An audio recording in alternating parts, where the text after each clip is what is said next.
Good afternoon and welcome to the California Retired Teachers Association webinar on how to navigate your retirement.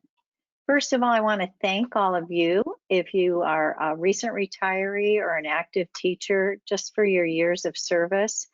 For those who are still in the classroom, big thank you, because we know that the last year has been probably one of the most challenging of your careers. So we salute you and hope that we can provide you with some tips today for when you do retire. As Lorraine and I are recent retirees of the California teacher system, it's never too early to start planning and to understanding what your retirement will look like.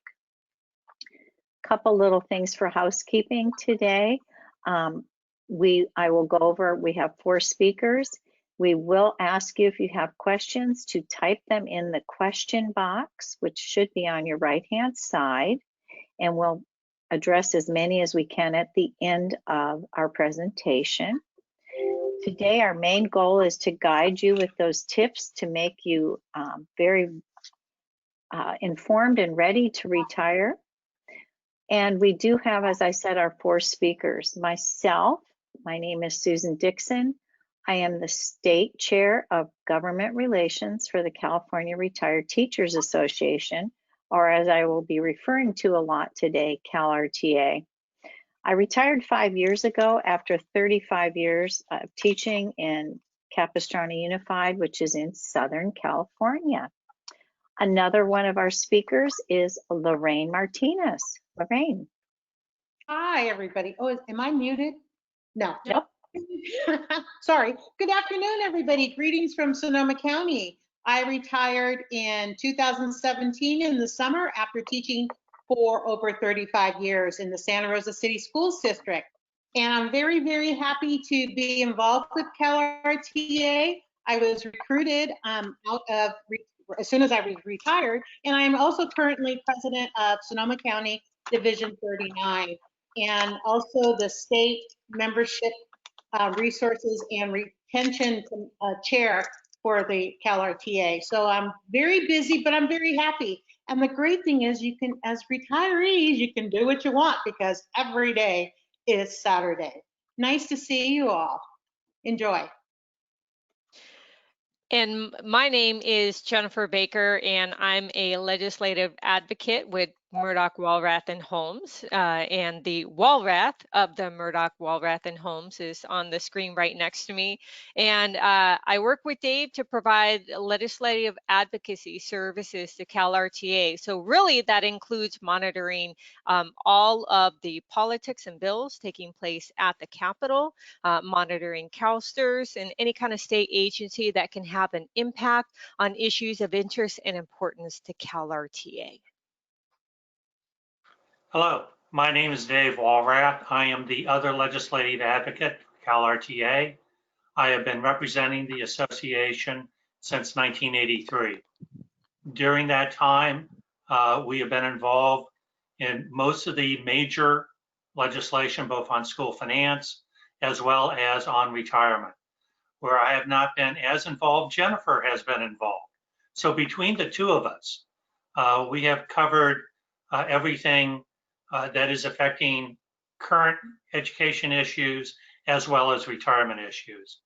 I will now turn it back to Susie to start the webinar. Thank you, Dave. And if we could go to the next slide, please.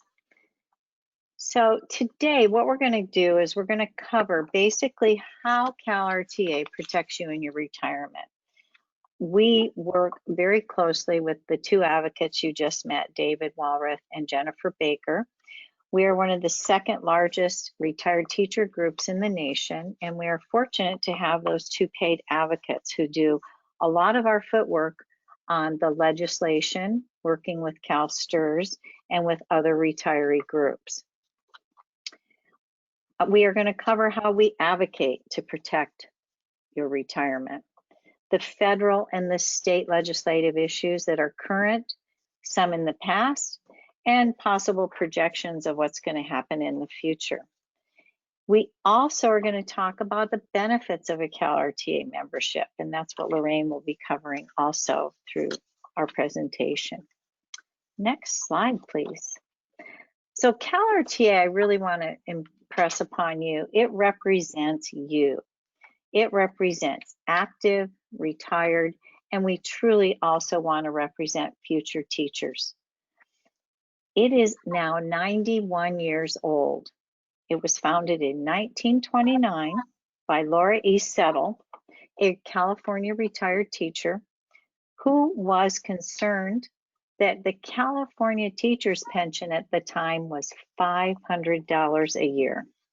So she took it upon herself to make it a mission that teachers have to advocate for their own retirement security.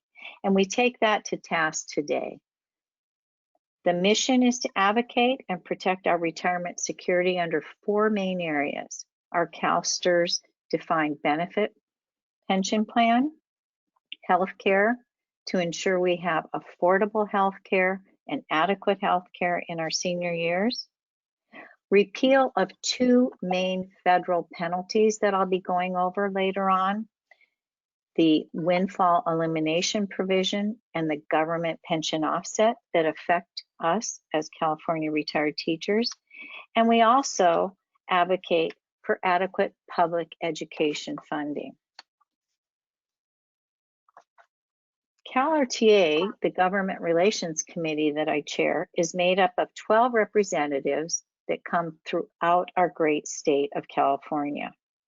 Because our state is so large, we have 12 representatives that work with their divisions. We have over 80 divisions in CalRTA.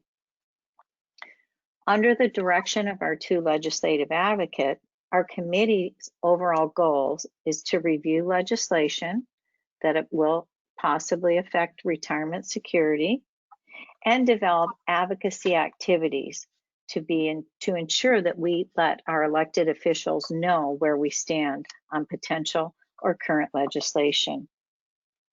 Next slide, please. One of the things I'm most proud of with the Government Relations Committee is that for the past 3 years, we went ahead and we started becoming virtual. We started holding go-to-meetings once a month. We were put into that position to save budget cuts, to save some money. So because we are spread throughout the state and it's difficult to travel to a central location, we started meeting as a committee on a monthly basis. When COVID hit last March, we decided that it was really important that we started meeting on a twice monthly basis. So under the direction of our 2 advocates, we meet, we go over legislation, we go over anything from the state to the federal laws and regulations that could possibly affect us. We also, last year, decided that it was important for all members and non-members to have access to our information. We formed coalitions with other retiree groups. So all of our information is on the homepage of the CalRTA website. It's called Advocacy Action. So any of you can go to it at any time and kind of tour our website and our advocacy tools that we have. There are 6 main areas under the Advocacy Action section that you can see here. We have Division Resources, Virtual Advocacy Toolkit, Current Legislation, various talking points, facts and figures. This one's really important a lot of time when people want to talk about why your pension is so important. Materials to distribute and various this and that current issues. Again, as I said, you may go on as a non-member and access the information. The only thing we ask people when they do is that they don't remove the CalRTA logos from any of our documents, but please use them as needed. This provides members and yourself with up-to-date information. Next slide, please. Our committee has progressively been moving toward virtual advocacy, as I said earlier. We were able to jump in when COVID hit and start meeting more frequently on a virtual basis and communicate with our elected officials on a virtual basis. We were able to quickly transition to an all virtual format. We have hopes that we're going to be moving back to a hybrid where we have virtual and in-person meetings with elected officials, but eventually we do know that virtual advocacy and virtual meetings are here to stay. One of the biggest things that we move towards more frequently, and I'll be talking about these repeals, is we have what are called legislative alerts. The legislative alerts currently go out 3 times each week. They are geared towards the repeal of the 2 provisions that I'm going to talk about. But what I'm most proud of is when you are a member and you go on the legislative alert that is emailed to you, you click on the elected official's staff member's name, it automatically populates into your email, the staff member's email, the message, and all you have to do is sign your name. So as you know, obviously learning to use technology in some of our members was kind of a struggle initially. And this has made it so that they are now so happy and proud that they can email their elected officials with our concerns in less than 5 minutes each day. You can also see below there it is talking about repealing the WEP and GPO.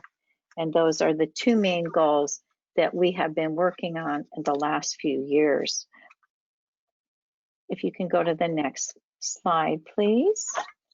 These main penalties are called the windfall elimination, or the WEP, and the government pension offset, the GPO. These penalties affect public employees, the WEP in all 50 states in some respects, and the government pension offset with most teachers in the 15 states that are listed, and you can see California is one of them, and some other public employees in various states. The windfall elimination provision is the one that affects you if you have paid into Social Security in another job or profession, and you are qualified with those 40 quarters or more. And then you also have your CalSTRS public pension. This was signed into law in 1983 as part of a Social Security reform. The intent was to remove what they called a windfall, people receiving 2 pensions. But it has since been shown more and more to our elected officials that you cannot compare Social Security with a public pension, and they are both earned benefits. The WEP penalty is more punitive for those who have 20 or less years paying into Social Security. And if you're a second career teacher, or if you have been working when you were younger, paid into a Social Security with another job or profession, most likely you're going to have 20 years or less, even if you qualify with the 40 quarters. So for example, if you have 40 or 20 years or less, the maximum reduction on your Social Security earned benefit is $480 a month. That was in 2020. I personally am affected by both penalties, and for example, currently I'm eligible for about $690 a month. I will receive less than half of that when I go to collect Social Security in a couple of years. The only way the windfall elimination provision does not penalize you is if you have 30 or more years in Social Security. The government pension offset is the one that affects all educators in California and those other 14 states. It was enacted in 1977 as part of the Social Security amendments. If you recall why Social Security was developed many years ago, it was to prevent poverty in retirement. When it was developed years ago, most women did not work. There were very few two-career working households.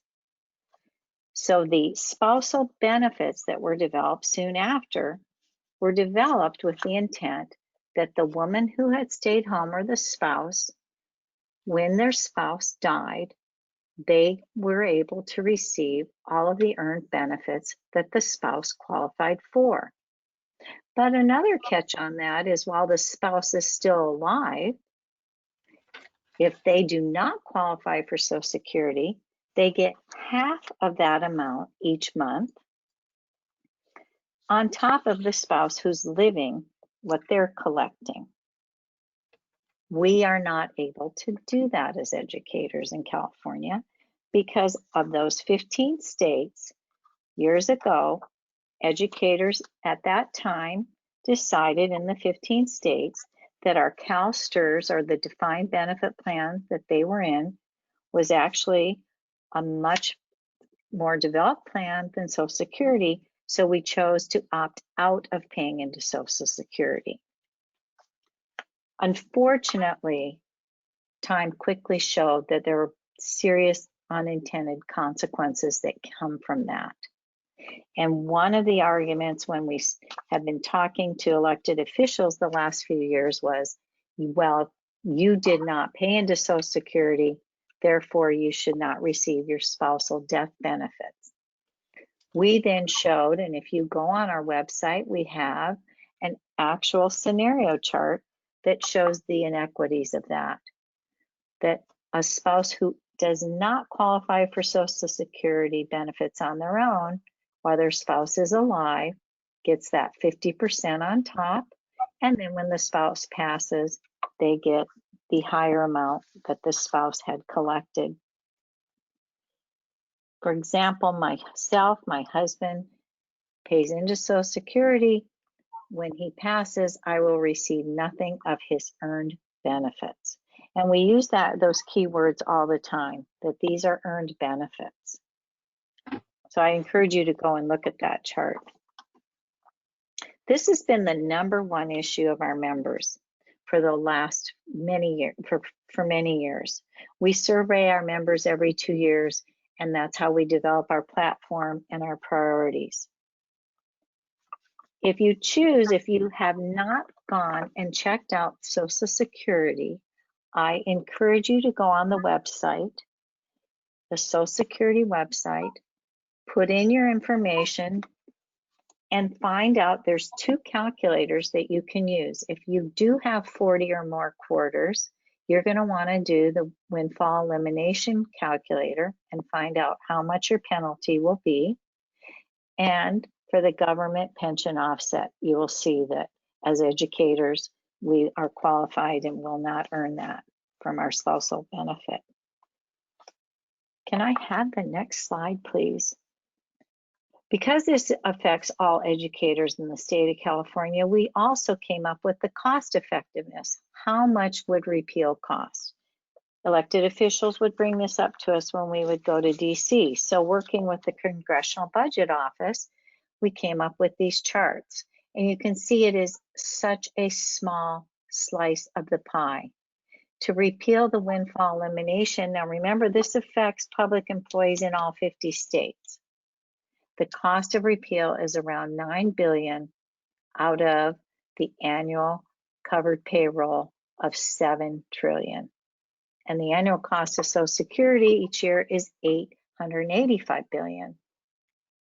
To repeal the GPO, which is the majority of those 50 states and some other public employees in other states, you can hardly see the percentage. It is a little over $4 billion out of that annual cost of $885 billion. And then the final amount to repeal both would be about $13 billion. And as again, when you look at the pie chart and you see it visually, you can see that this is a small amount for people who have been serviced and servicing the education of our future for our country. We also, this made more of an effect on the elected officials when they could see percentage-wise what repeal would cost. And these are earned benefits.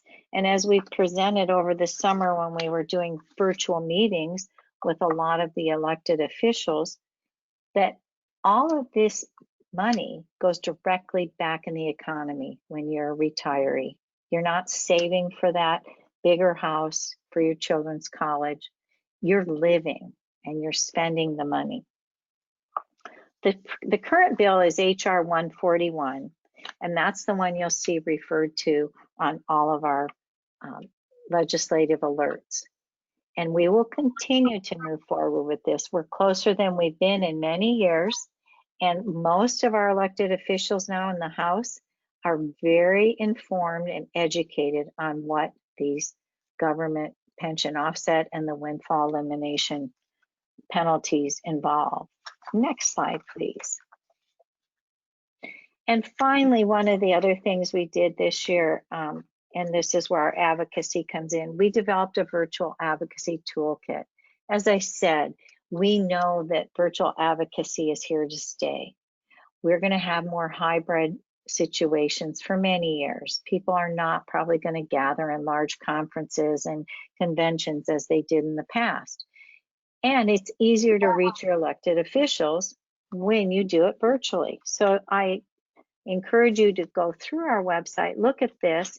You can click on, find your state elected officials, your federal elected officials, and start advocating for your retirement. This is a lot to cover, I know, and we do have other webinars we've done just on those penalties and advocacy. But now I'm going to turn it over to our legislative advocates so they can explain what they're doing.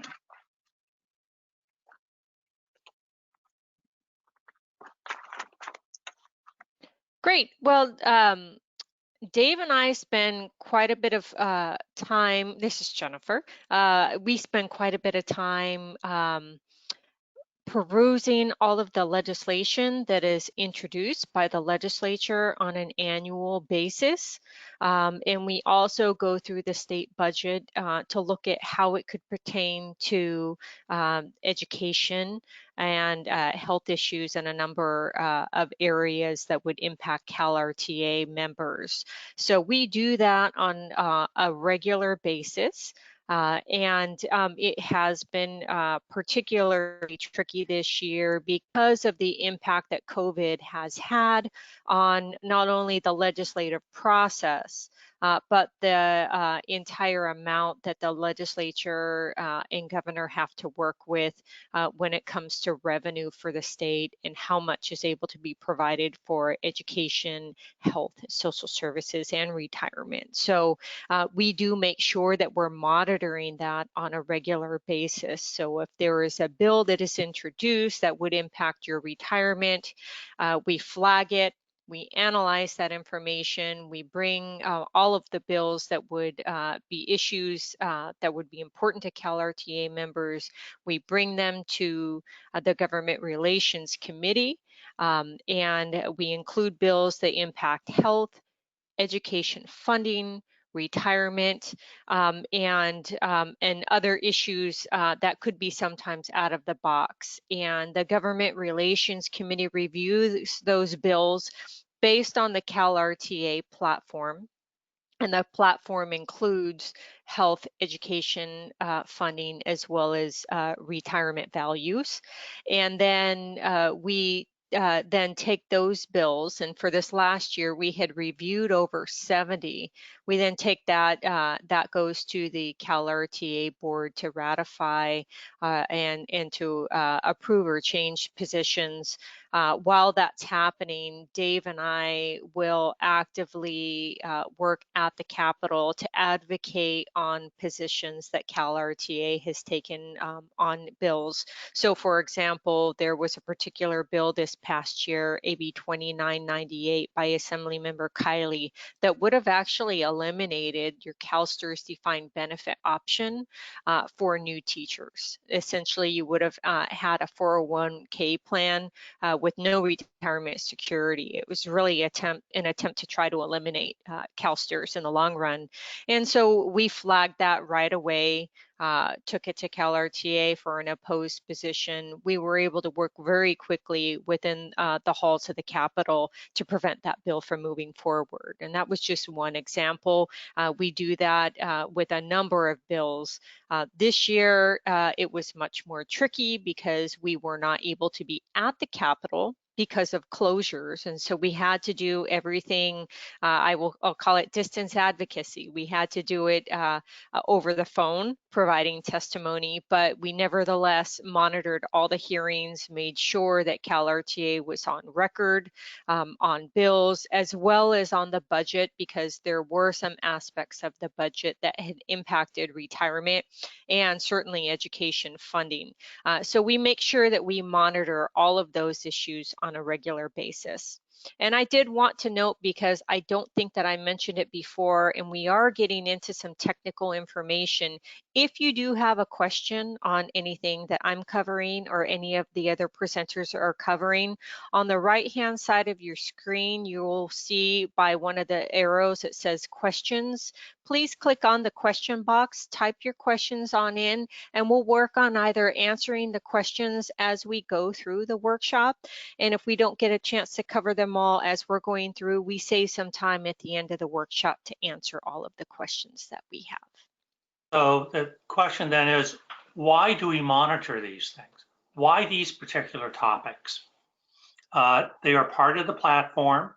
The platform was developed by CalRTA members and the Government Relations Committee and is approved by the Board of Directors for the association. California budget. The budget defines the contribution rates in education funding that supply the money to pay our benefits, to make the investments in CalSTRS that makes it a long-term actuarially funded system. This means that we can have the money necessary when you retire to pay your benefit. And if there is not enough money, we'll be advocating, as Jennifer did very, very well, to ensure that we move to full funding and that your benefits are protected. Education funding is important because that defines the contribution rates paid by the state, the employers, and the employees. Covered payroll is what is the term for the contribution rates, which is essentially teacher salaries. On health, there is no retirement security unless there's healthcare security. More than 50% of retirees used to go bankrupt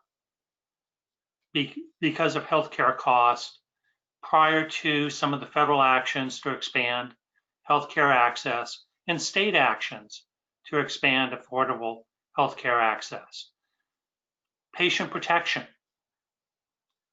When you go in for healthcare services, you should be assured that you will be taken care of and that you'll have adequate staffing and adequately trained people providing those healthcare services. So healthcare is another major issue to ensure retirement security. We talk about over 70 bills reviewed. That is upon initial introduction of legislation. Each year in February is the deadline for introducing bills. Jennifer will go into this more in the next slide. But we also review amendments to every bill that's introduced, because we do not want to miss an amendment on a bill that really wasn't affecting us, but the amendment would affect us. So we go through all the amendments of bills after they're introduced to determine whether are they still important to us, have they become newly important to us, are there new issues in the bill that we might need to work on. Next slide, please. As Susie talked about on federal, windfall elimination provision, government pension offset is our highest federal priority. It is the highest rated issue in our platform surveys that we do every 2 years. This February, we had a lobby day in DC where we contacted every single member of the California delegation and tried to contact the staff and members of the appropriate committees, such as Ways and Means Committee, Education and the Workforce Committee in the House, Senate Finance Committee in the Senate, advocating for this repeal. The advocacy alerts you can find on the webpage. Susie and the Government Relations Committee have developed this along with the Communications Committee. There are alerts that go out every week asking for people to contact not only legislators in California, but legislators across the country. This is a national issue, a federal issue. With the COVID, we are now spending more time on virtual meetings and continuing our efforts toward repeal. On the state budget, budget comes introduced in January.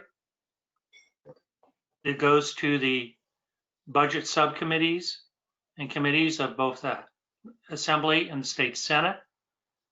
Those subcommittees, and for us, it is Subcommittee 2, the Education Subcommittee dealing with finance and funding for schools, and Subcommittee 4 that deals with CalSTRS funding, and that is important for both a level of service to address issues raised by members, as well as ensuring adequate funding to move toward full funding for CalSTRS.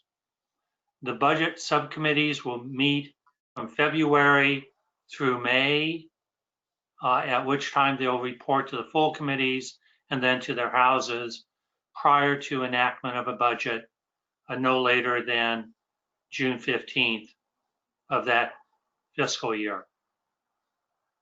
Jennifer, do you want to now move with some of the state legislation that we worked on this year? Absolutely, but before I did that, I actually wanted to make to add to what you talked about in regard to the state budget, because people would often make the assumption that this is happening during solely the legislative session.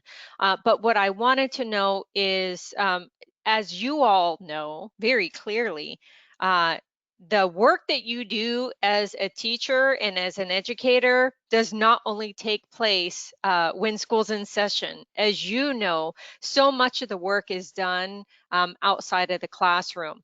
The same goes for legislative hearings. Just earlier today, the Assembly Budget Subcommittee number 2 held a hearing discussing the reopening of California schools. They discussed a number of policy issues regarding testing, regarding what kind of standards should be used or not used.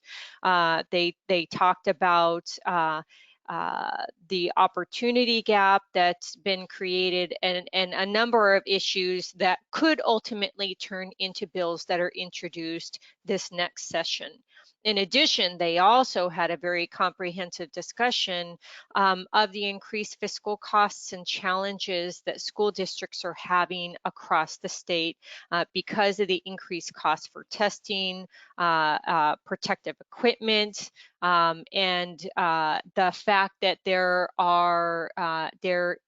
more and more parents are not filling out the free and reduced lunch applications, and there are concerns about the long-term fiscal impact that can have on districts who are actually serving now more families in need, but they're not able to get the funds that they would need to make sure that they're providing adequate services for those students and those families. So that's just an example of the kind of issues that we monitor. We make sure that we're attentive to the hearings that are taking place, monitor those hearings, and then if as we find out information that we may need to follow up on, we follow up with legislative advocates, we coordinate with other education and retirement stakeholders to make sure that we're attentive to where the winds of change may be blowing, and we work to stay ahead of that curve. The same thing takes place in regard to legislation. So while we reviewed over 70 bills this past session, when the legislature shut down in March due to the pandemic, we saw a historical shift in the way the legislature works as a whole. Typically, we would have been monitoring bills, we would have been sending our letters to the Capitol, and then we would have been showing up as legislative policy and fiscal hearings were taking place and would have provided testimony on those bills. We also would have been working ahead of time before those bills were heard in order to contact legislative offices and committee staff members to communicate technical support or opposition in regard to bills that were priority bills for CalRTA. All of that got shut down because the legislature was not meeting in person for a few weeks. And so when that took place and then the legislature came back, what they said was twofold. They said, number one, that they were going to significantly reduce the number of bills that were going to move forward. That first of all, there was technically no feasible way that they could get all of the bills through. There was technically just not enough time to do that.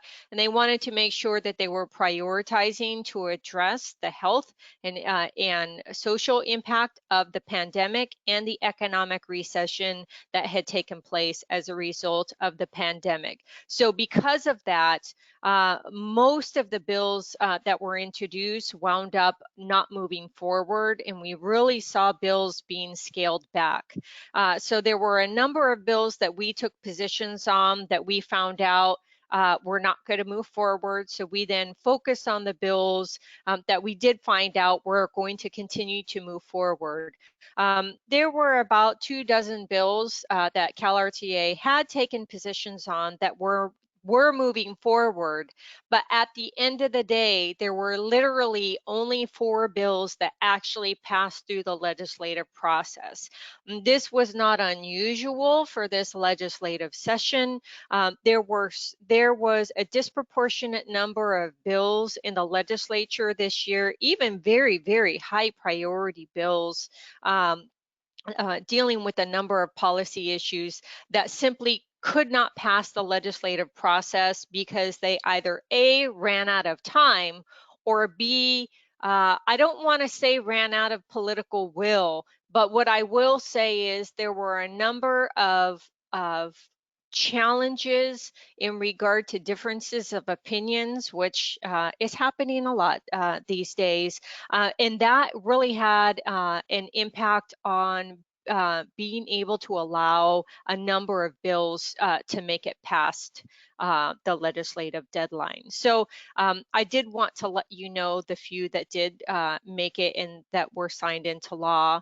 The first one is, and I need to correct that, is AB 2471 by Assemblymember Manchison.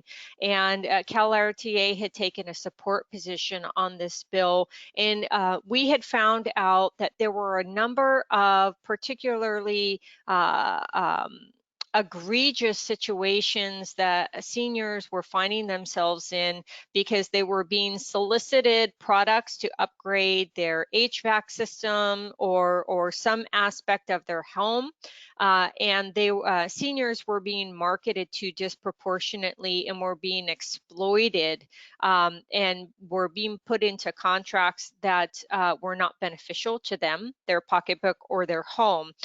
It was found out by a number of district attorneys, particularly in the San Diego area. And so what this bill does is provide some cover by allowing seniors to have an additional 2 days in the contact process. So if you are over age 55 or over, you will have, instead of 3 days to have the ability to cancel a contract, you will actually have 5 days.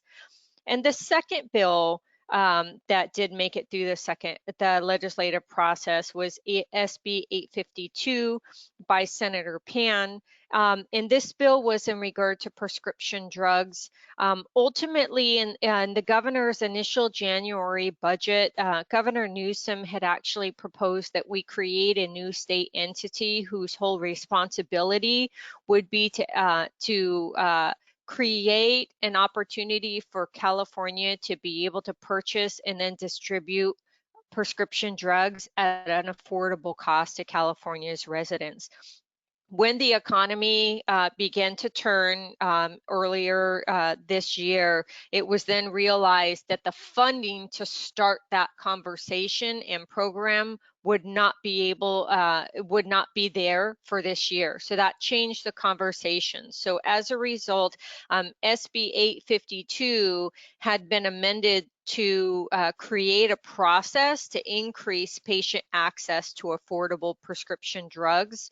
And it creates a process for the state to assess its ability to offer affordable prescription drugs, with the ultimate goal of being able to create a foundation. So as the state garners additional resources in order to be able to provide affordable prescription drugs to California's residents, the ultimate goal is that this bill will create a foundation. So when we're able to pay for it, the system will be set up to be able to move forward to provide affordable prescription drugs. So the governor did sign that measure. And the third measure that was CalRTA supported that the governor did sign was AB 2101. And this is in regard to paid administrative leave in relation to CalSTRS. We had found out at the beginning of the pandemic that there was an unfortunate situation that had been created.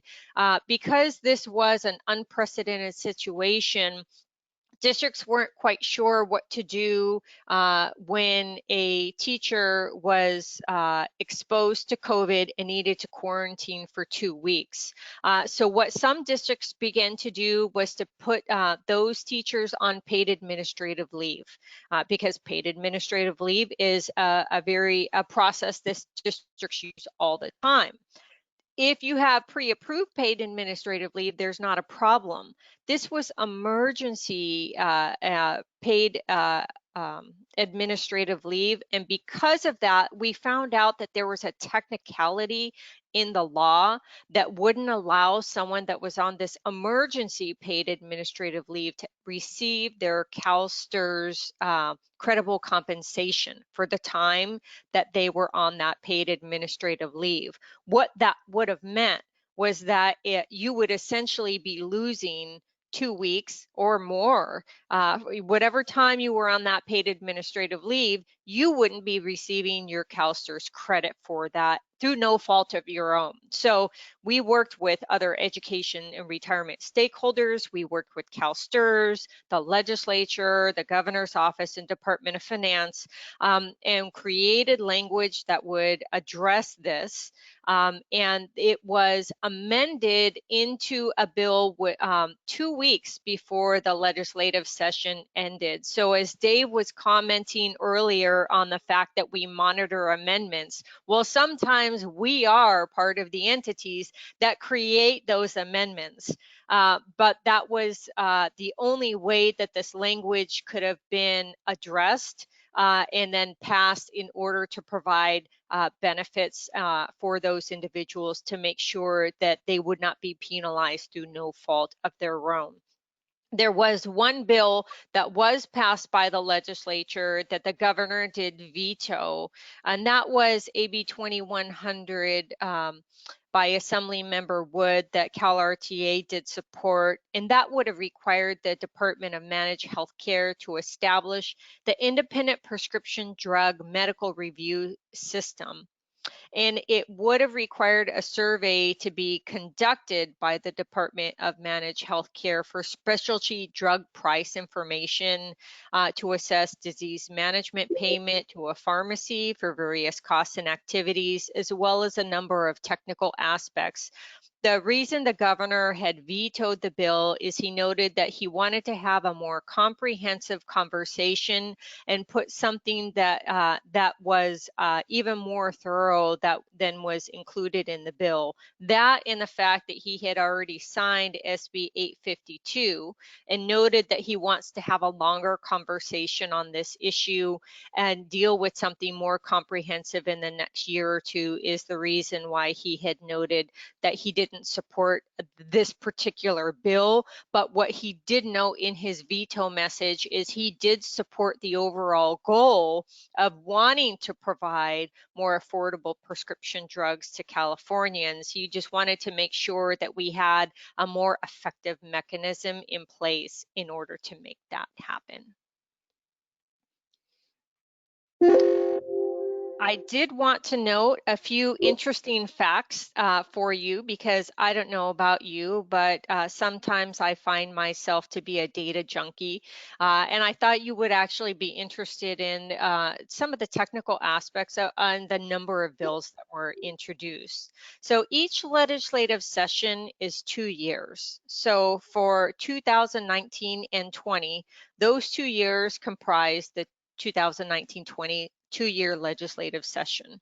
In that 2-year period of time, there were 4,848 bills that were introduced, over 2,600 that were introduced in 2019, over 2,200 that were introduced in 2020. As you can imagine, most of those bills all of the bills in 2019 were mostly heard, but in 2020, of the 2,200 bills that were actually introduced, obviously at least half or more of those bills wound up being shut down. But it gives you an idea for the number and scope of bills that are introduced. And so Dave and I don't go through all 5,000 bills per se, because we would be doing nothing but going through bills all of the time. And while many of them are very interesting, what we try to do is focus in on the subject areas that are of importance to CalRTA. But we do go through all of the bills that are impacted by those subject areas. So literally during the beginning of the legislative sessions every year, when we meet the bill introduction deadline, where we know all of the bills that could be introduced have been introduced, we sit down and we peruse those bills. And I've literally had years where I've gone through stacks of a few hundred bills. It's not uncommon. It usually takes a lot of caffeine to make it through those few days, but we do work to be very comprehensive and studious in monitoring the bills that are introduced. And then again, in the 2020 legislative session, just the Senate Education Committee alone had heard 886 Senate bills and 238 Assembly bills. The Assembly Education Committee had heard 217 bills and 245 Senate bills. So we do work to monitor those hearings because those are often the places where we find out that amendments are going to take place, particularly amendments that CalRTA members may like or dislike. So those committee hearings are of particular importance to us, and we make sure that we're attentive to those. But not only do we monitor what goes on at the legislature, we also monitor and advocate at CalSTRS, because your retirement check is the most important check that you're receiving on a regular basis. And we want to ensure that that check is secure for your lifetime and the lifetime of your beneficiaries, as well as new educators that are going to be retiring in the future. And so we do work with CalSTRS staff on a regular basis, sometimes almost on a daily basis, to ensure that our retirees are represented. And we're working with them on dozens of issues on a regular basis. We also monitor the Teachers Retirement Board, and they're actually the board that oversees CalSTRS as a whole. And we will testify to the board if necessary, have conversations with them of issues of importance to CalRTA members. Some examples of issues that we're involved with are purchasing power protection. And what purchasing power protection is if when inflation has eroded your retirement check down to less than 85% of what it would have been at the time that you retired, you will get a quarterly check from CalSTRS with making up the difference to bring you up to 85% of purchasing power protection. This is hugely important because we have so many educators who have had their retirement checks eroded due to inflation, and we work to make sure that we're advocating to make sure that that purchasing power protection not only maintains its strength and solvency, but if there are opportunities for us to be able to expand that, then we are working to try to push for that. We have conversations regarding benefits, regarding funding, making sure that CalSTRS is fully funded, and some of the new conversations that we have been having with CalSTRS over the last number of years have been in regard to the audit process, as CalSTRS has significantly increased the number of audits that they're doing, as well as making a number of changes which have impacted a number of retirees across the state. So we want to work to make sure that our retiree voices are heard in those conversations.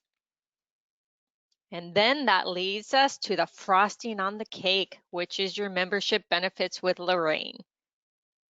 Hi, everybody. It's Lorraine. And can we go to the next slide, please? So being a member, if what you've heard already about the WEP GPO and CalRTA's dedication to overturning that, so those of you that have Social Security or have a spouse who has Social Security, you will get those benefits. If that hasn't convinced you to join, well, let me tell you some other benefits. So as you heard before, earlier in the webinar, the area is divided into 12 sections, which are overseen by 12 area directors that are elected by the different people in each division. So each area has divisions, and you can find your division on the CalRTA's website. It's very, very easy. How much does it cost? Very reasonable, $66 a year, which comes out to $550 a month. And for some of us, well, before when I was teaching, $550 was the cost almost of a coffee and a little muffin to go. So plus, you can get your dues payment deducted each month from your pension check, or you can renew by check each year. So I do the dues deduct, and it's just so easy. $550 is really, I don't feel it in my pension check. All right, next slide, please. So what are the benefits? How will I be informed? So there's multiple ways available to you for each member to get information that is important as a retiree. CalRTA publishes a magazine called Contact, and it's published quarterly, and it offers each member the opportunity to see what's happening throughout the state. With any organization, you get caught up in your division, in your area, and you don't really get a full picture of what's happening throughout the state. So the magazine helps to bridge that gap. Also, each division does a newsletter, and they also send out little blurbs via Constant Contact. So everything's virtual right now. Actually, let me explain that. Many members would prefer to get their newsletters in their hands to read. So some copies are mailed, but the majority of people are getting their newsletters virtually. Each division also sends updates, like I said, through Constant Contact. So that's when this information is time sensitive. I know that I've been receiving a little bit of update regarding please get out and vote. And also during the fires, we've also made sure that our members in Sonoma County know that they have support if needed, and we do that. We send that information out. We've made phone calls as well as done emails. Webinars, oh my gosh, this is just one of the webinars that are available. There's so many, and they're so easy to access, and you should just take a look at it. There's a lot of important topics for retirees, especially new retirees. You don't know, essentially, you know you're getting a pension check, you know that you're every day is going to be Saturday, but what else can you do? What else is going on out there? And the website itself has a plethora of information with easy access. And there's also, well, when COVID is over, and hopefully sometime in 2021, we have a yearly convention which anyone can attend, which is fabulous, and you get a lot of great information. And each area holds workshops. It's usually held in the spring or in the fall. Some of them tried to do a virtual one this year, and it went for pretty well. They had quite a few people attend. So as a member, you get access to all of this, which is pretty exciting in my opinion, but however, there's more. Next slide, please. So there's 3 state committees that offer information to assist divisions. And my committee, Membership, Recruitment and Resources, is one. You heard Government Relations Committee is what Susie's in charge of. And the last one is CTC, Communications and Technology Committee, which has offered many webinars on Zoom, how to do Zoom, how to do a lot of polls, how to do Zoom on your telephone. It's an upcoming one. There's so many that even though I'm getting used to Zoom, I'm not an expert by any means. And listening to these webinars just give you a lot of different little insights to make your virtual situation even better, even if it's just with family members. So they also offer a variety of ways to be active. And again, as a retiree, you may not want to be active right away, but there may come a time where one of your friends decided to be active, or more friends. So each division offers social gatherings again after COVID is over and we get back to some sort of normalcy. To meet other retirees and friends, you can reconnect or make new connections with people who have retired in your area. We have luncheons and we have speakers on different topics. We've had David Walrath come before. We've had Mike McGuire, who is a state senator. We've had a lot of, there's been some, we had a person from our Sonoma County Museum come. We've had music groups. We've collected money to create scholarships for teachers or for students in the education programs at our local colleges. And it's just a really nice way to get people together. And right now they're virtual. So many divisions are having very successful virtual luncheons. And you can always go check one out. And it's free usually when we get back to us seeing people. The first luncheon is usually free. So next slide, please.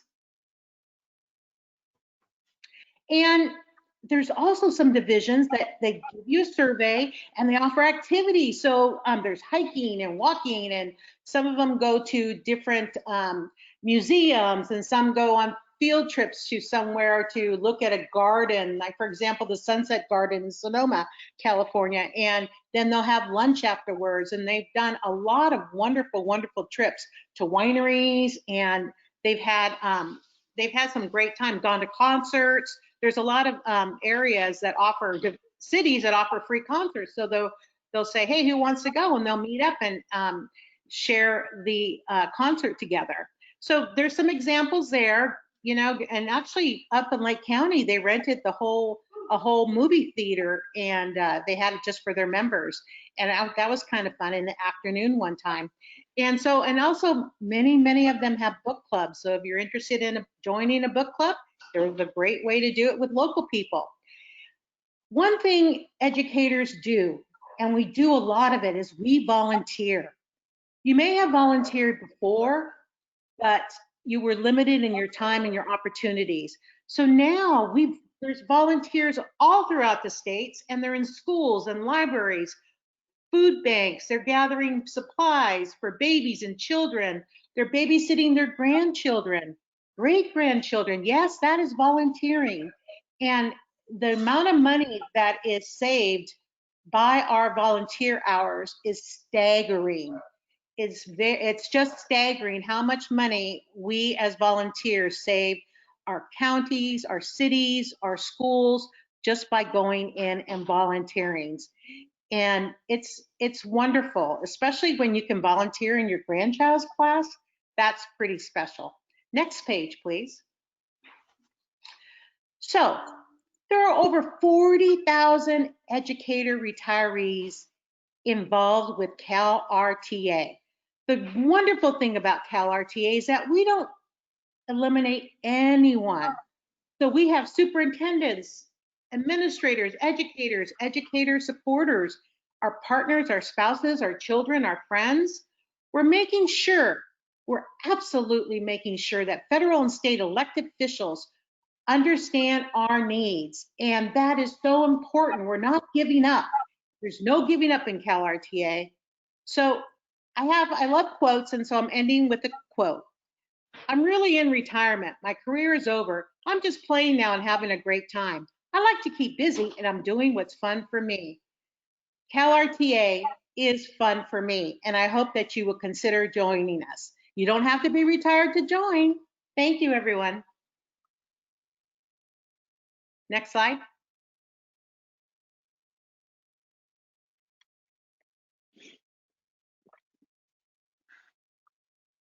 So thank you. If we can all turn on our cameras now. So everyone, and again, thank you for joining us. I know if you're still teaching, it's a long day. So we so appreciate.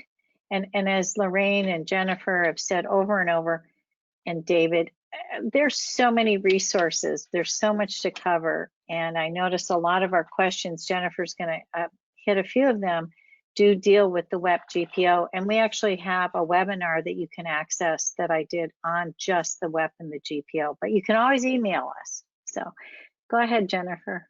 Absolutely, and we did provide all of our email addresses on the slide that's up right now. So if you wanted to contact one of us, if you had additional questions on anything that we covered, please feel free to reach out. Dave, I actually wanted to ask you a few of the questions that we had regarding WEP GPO. Asked whether or not the HR 141 or any changes that we might see might be retroactive. I know that's a very big question that people ask. It's a little bit of a loaded question too for folks like us. So Dave, does it look like anything would be retroactive? It all depends upon how you want to define retroactive. Meaning, would those people who are already retired and have been faced with the penalties and paid the penalties, would all that be reimbursed to them? No. None of the bills would reimburse the losses that have already incurred. However, does this mean that only new retirees would be protected under the repeal. No, on that also, all retirees, everybody affected, would be covered under the bill going forward. So, like I say, it depends upon how you define retroactive as to whether it is or is not.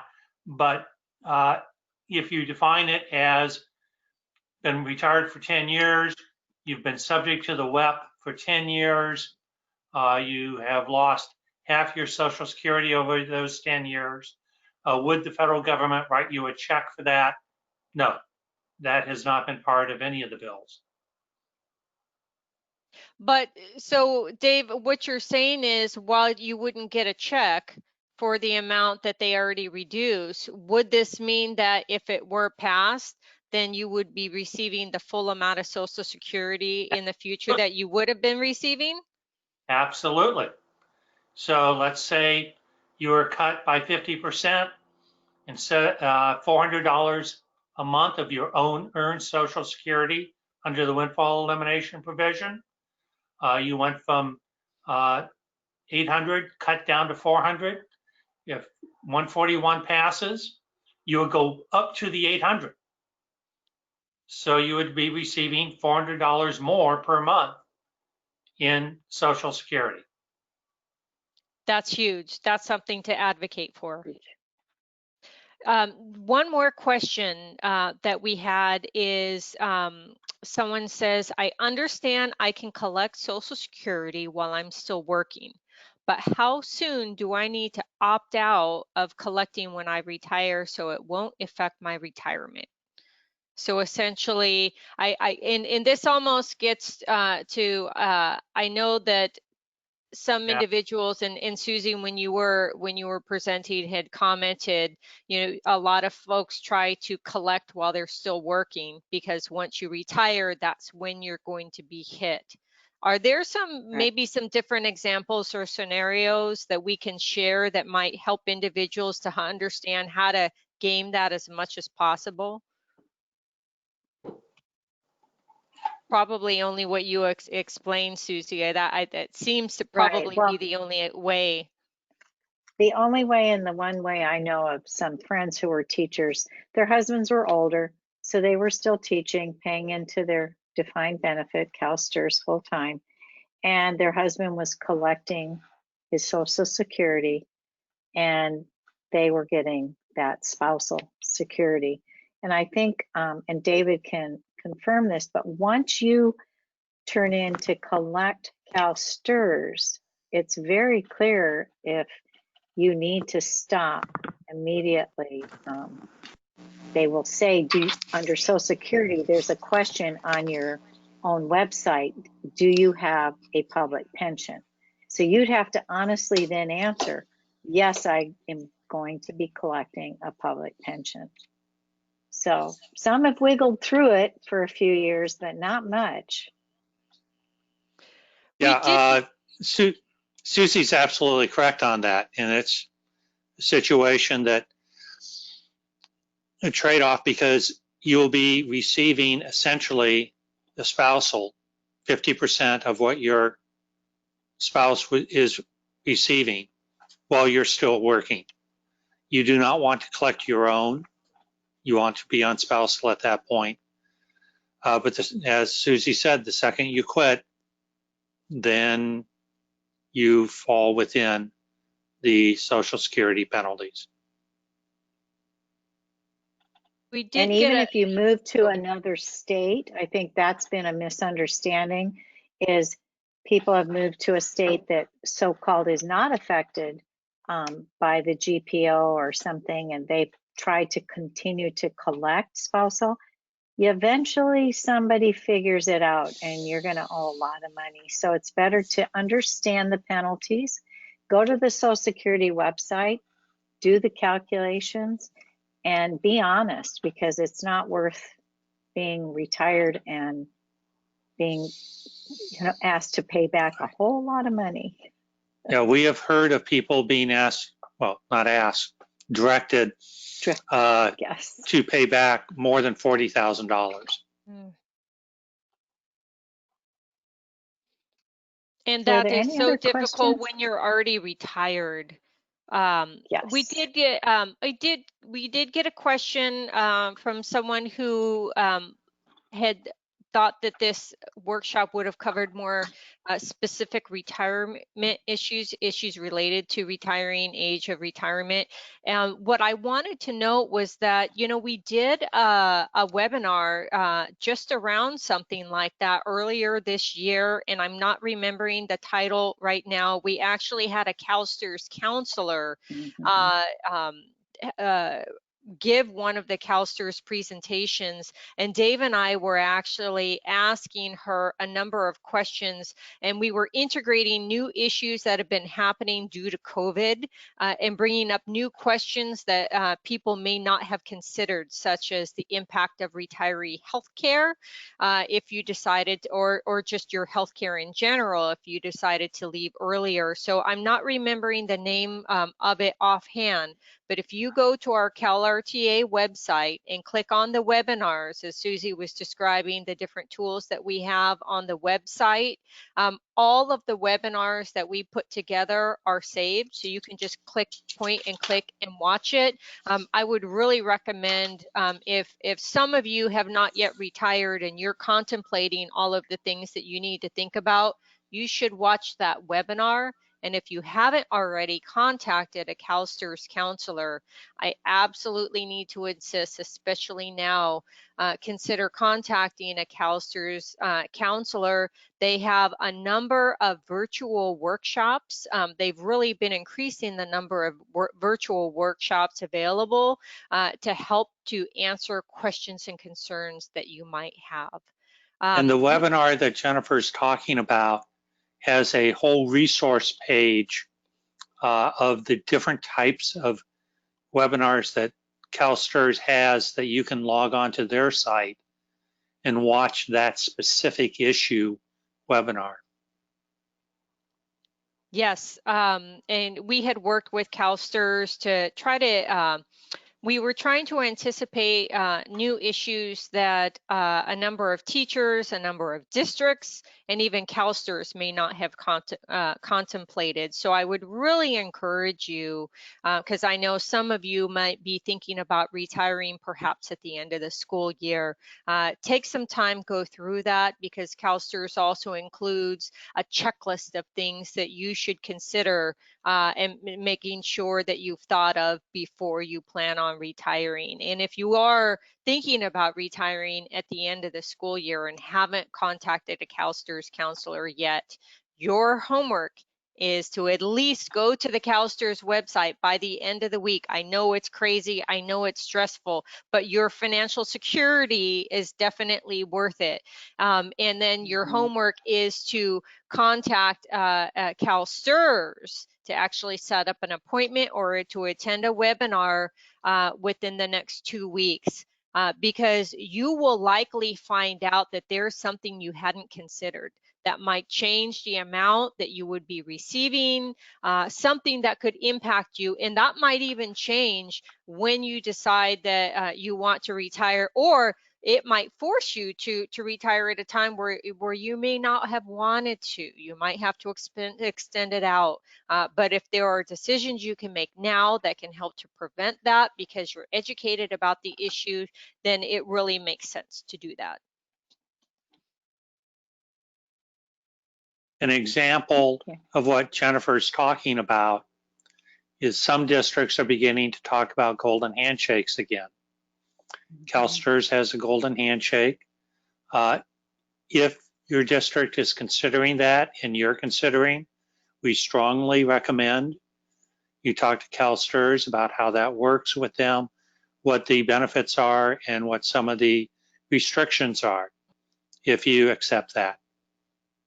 Particularly because if you don't follow the rules, some of the restrictions don't impact the district, they impact you and can have a very significant impact on your retirement earnings. So now is a good time to start to ask the questions and also find out what you need to know, because it could give you new questions you never would have thought of.